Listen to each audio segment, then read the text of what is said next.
सुप्रभात, अभिनंदन। बच्चों, हम सभी को कहानियाँ बहुत अच्छी लगती हैं और कहानियाँ सुनने में आनंद भी बड़ा आता है और कहानियाँ सुनाने में भी बड़ा मजा आता है। केवल सुनने में ही नहीं, सुनाने में भी। आपको याद होगा, दादा दादी से हम अनेकों कहानियाँ सुनते हैं, अनेकों कहानियों की किताबें हम पढ़ते हैं और प्रत्येक कहानी से हम कुछ ना कुछ सीखते हैं। आपकी पाठ्यक्रम के अंतर्गत भी बहुत सी ऐसी कहानियाँ आपने पढ़ी हैं और आप पढ़ेंगे, जिनसे आप बहुत सारे सबक सीखते हैं, बहुत सारी नई बातें सीखते हैं, अपने अनुभव लेते हैं दूसरों के अनुभवों से। जब हम दूसरों के जीवन से संबंधित कहानियाँ सुनते हैं तो हमें उनके अनुभवों से सीख मिलती है कि अगर हमारे सामने इस प्रकार की कोई परिस्थिति आती है तो हमें उसमें किस प्रकार से कार्य करना चाहिए या किस तरह से हम उस समस्या से मुक्ति पा सकते हैं यदि हम ऐसी किसी समस्या में फंस जाएं, जैसी समस्या में अमुक कहानी के पात्र फंसे थे। अनेकों कहानियां इस समय आपके दिमाग में घूम रही होंगी कि आज मैम क्या कराने वाली है। जी हाँ बच्चों, आज मैं आपको आपके पाठ 5 में जो कहानी है उसको सुनाने वाली हूँ, जिससे पाठ का अनुवाद पढ़ने से पूर्व आपको उस कहानी का जो सार है वो समझ में आ जाए और उसे संस्कृत के शब्दों के द्वारा समझना आसान हो जाए। हमारी इस कहानी का नाम है कंटके नैव कंटकम, अर्थात कांटे से ही कांटे को निकाला जाता है। ऐसा ही एक हमारी हिंदी में एक उदाहरण है, जैसे को तैसा। आपने कई बार सुना होगा कि जो जैसा है उसके साथ अगर ऐसा ही व्यवहार करें तो कार्य बन सकता है। कांटे को कांटे से ही निकाला जा सकता है। षठे शाठ्यम समाचरेत, अर्थात मूर्ख के साथ मूर्खता के व्यवहार से ही उसे सही राह पर लाया जा सकता है। और यही हमारी इस कहानी का भी आधार है। इस कहानी के अंतर्गत एक बार एक शेर जंगल में घूमते घूमते जाल में फंस गया। अब जाल में फंस गया तो वो बहुत परेशान हो गया। वह उछल कूद करने लगा, निकलने के प्रयत्न करने लगा, लेकिन किसी भी तरह से वह उस जाल से नहीं निकल पाया और आखिर में थक कर बैठ गया। तभी वहां पर एक व्यक्ति आया और उस व्यक्ति का नाम था चंचल। उस व्यक्ति को देखकर शेर ने कहा कि अरे मनमानव, यदि तुम मुझे इस जाल से निकाल दो तो मैं तुम्हारा बहुत उपकार मानूंगा। उस व्यक्ति ने कहा, तुम शेर हो, यदि मैंने तुम्हें इस जाल से निकाल दिया तो तुम मुझे खा जाओगे। तो वह कहता है, नहीं, मैं ऐसा नहीं करूंगा। मैं तुमसे इस तरह का वादा करता हूं कि मैं तुम्हें नहीं खाऊंगा, तुम्हें नहीं मारूंगा। क्यों? तुम मेरी सहायता करो, क्योंकि सहायता करना धर्म होता है। इस तरह से जब इस तरह के वचन उसने उसे कहे व्यक्ति को, तो उसने शेर को निकाल दिया। जब शेर जाल से बाहर आ गया तो उसने कहा कि जाल में बंद रहने के कारण मैं बहुत थक गया हूं, मुझे प्यास लगी है, मुझे पानी पिलाओ। व्यक्ति ने शेर को पानी पिला दिया। पानी पिलाने के पश्चात जब शेर के अंदर कुछ ताजगी सी महसूस हुई तो उसने कहा कि मुझे भूख लगी है और अब मैं तुम्हें खाना चाहता हूं। व्यक्ति बोला कि तुम ऐसा कैसे कर सकते हो, मैंने तुम्हारे प्राण बचाए हैं, तुम मुझे नहीं खा सकते, तुम्हें मुझे नहीं खाना चाहिए। शेर बोला, नहीं, भूख के समक्ष सब कुछ जायज है। अगर कोई व्यक्ति भूखा है उसके लिए सब कुछ जायज है और मैं तुम्हें खाऊंगा। मैं जो कर रहा हूं वह बिल्कुल ठीक है।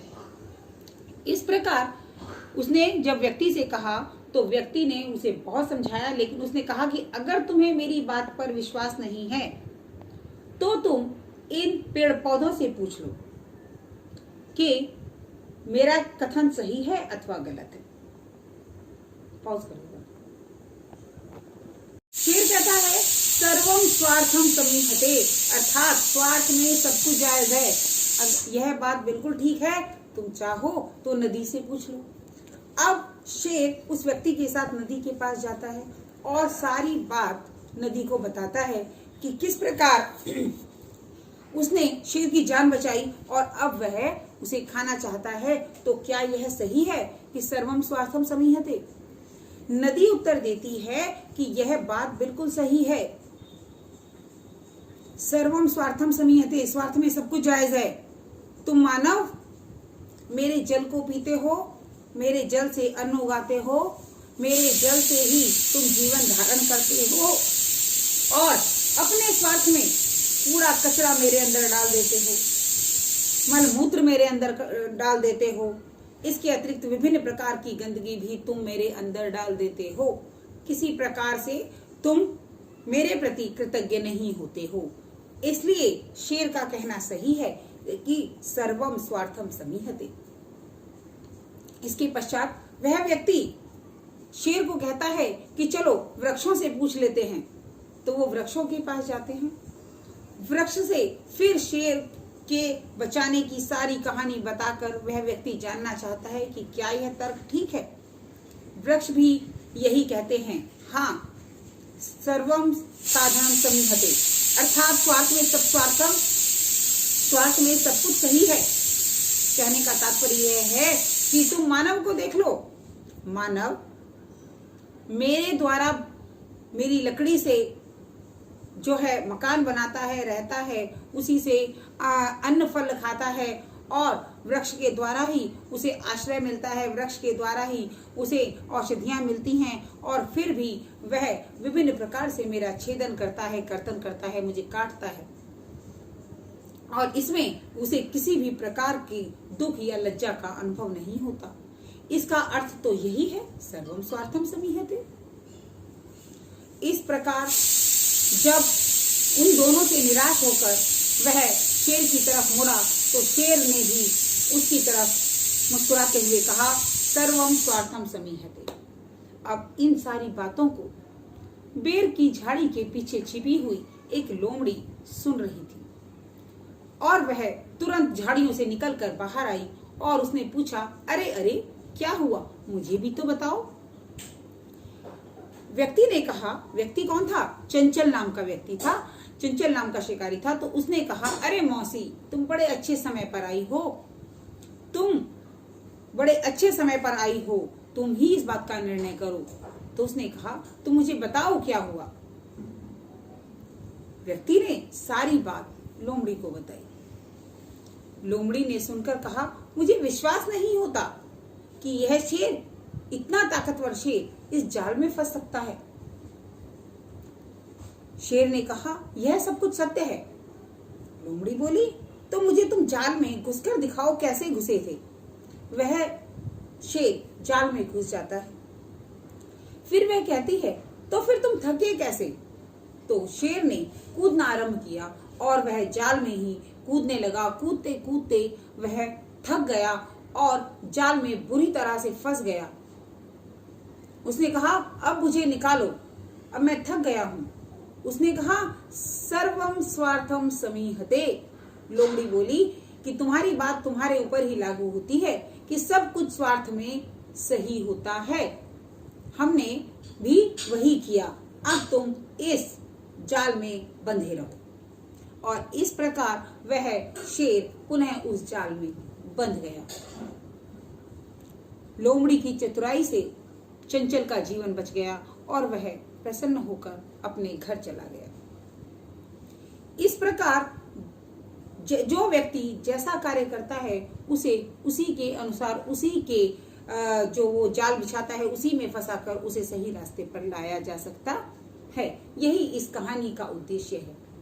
आपको यह कहानी भली भांति समझ आ गई होगी। अब इस कहानी को आप पूर्ण रूप से 2 बार कम से कम इसकी वीडियो रिकॉर्डिंग सुनेंगे और फिर जो कुछ आपको याद रहता है उसके माध्यम से कम शब्दों में इसका सार अर्थात समरी को लिखेंगे और इससे मिलती जुलती एक कहानी भी आपको लिखनी है, जिसमें इस तरह का ही कोई संदेश आपको देना चाहें, जैसे को तैसा।